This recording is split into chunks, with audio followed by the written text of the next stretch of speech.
Have you ever seen those advertisements or those videos of people in front of their big houses and their nice exotic cars saying things like, invest with me and I'll help you become rich?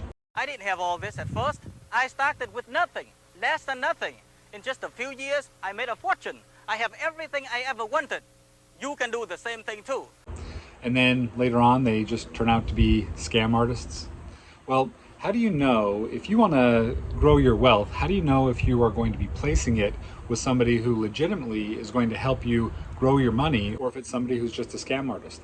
How do you know the difference? Well, in today's video, I'm going to show you how.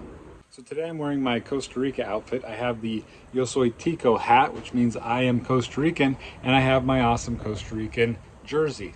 And the reason I'm wearing this is because in a couple of days I'm heading down to Costa Rica to buy my third vacation rental that we're going to rent out on Airbnb and VRBO. It's a beautiful property out by the lake, but enough about that. I've already talked about that in other videos. The reason I bring that up is because I posted about this property on like Facebook and BiggerPockets and LinkedIn, just letting people know that I'm going down there to buy a property and looking for partners. And I'll have people put in the comments things like, oh, this is a scam and things like that. And I wonder, I'm thinking, why do they think it's a scam? Have they not gone and looked at my profile and seen that I have other properties out in Costa Rica? Why do they think it's a scam? And I think just our nature, or maybe our culture over the last several years, have become more leery of business dealings or opportunities that are put out there, and we think that they're all scams because we get these things in our email saying, hey, this Nigerian prince wants to give you money, and you deposit this check and then send me back the rest, and that'll give me enough money to come out there and visit you, or blah blah blah, whatever the scam is at the time. And there's a lot of people that have been caught up in those things, and so I think our culture has just become more aware of it and thought, you know what, I don't want to do anything where I'm going to lose my money. I don't want to get scammed. And that's understandable. In fact, about 4 or 5 years ago, I was scammed. I was scammed out of $8,000. So this is what happened. A few years back, somebody reached out to me and said that this guy was talking to them and he needed a loan in order to finish a property. And I invest in real estate. I understand that. Sometimes you get going on a deal and you get to a point where you're like, oh, you know what, I just need a few $1,000s more, maybe $10,000 more. I'll be able to fix it up, and then I'll put it on the market and I'll go ahead and sell it, and then I'll get all that money back and I pay off my lenders. And so I've done that before, and so I can understand that.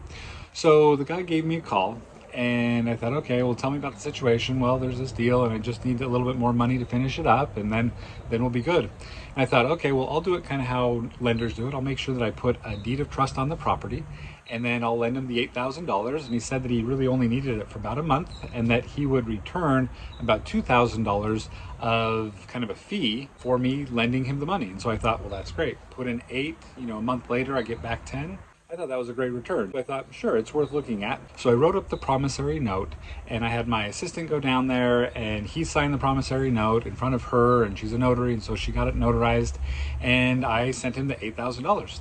And I was feeling pretty good. I'm like, this is sweet. I had some money. I was able to lend it. I'm going to earn some money here. Well, after the month was over, I didn't get any calls, and I didn't get that money back.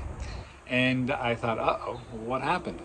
Well, it turned out that before I was able to record my deed of trust, he had already done this with somebody else, and they went and they recorded their deed of trust before mine. So I was no longer in second position for $8,000, but the person in second position had given them, I think, $25,000, and now I was in third position for $8,000.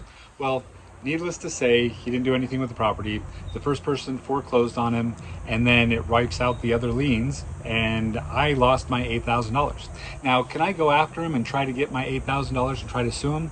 Well, I think I could try to, but I don't know if he has any money, and I think he's declared bankruptcy since. And so, man, just a really, really sad learning experience. So what went wrong on that deal? Well, I can see 3 areas where I messed up on that deal. First of all, I didn't get the deed of trust recorded right away, and because of that, the guy just stopped paying, and the first deed went ahead and foreclosed, wiping out both of the subsequent liens. So that was one of my big mistakes. My second mistake is I didn't vet the guy. He was just somebody who knew somebody that I knew. And so I didn't really look more in depth into him as a person, as an investor. I didn't get references to find out if he's somebody who pays his bills or if he's somebody who works well with investors. I just thought, because I have that deed of trust, everything's going to be fine. Rookie mistake.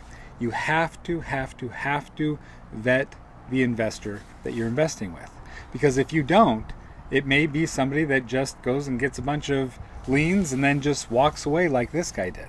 And that's one thing that I wanted to bring up with regard to this Costa Rica deal that I'm doing. A guy reached out to me recently, and he was interested in doing the Costa Rica deal with me because he likes Costa Rica, and he had seen some of the posts that I had made, and he was interested. And so he reached out to me, and he asked me in kind of a bashful way if I had any references that I could give to him in order for him to call and just find out what it was like for people doing business with me. Never feel embarrassed about asking for references.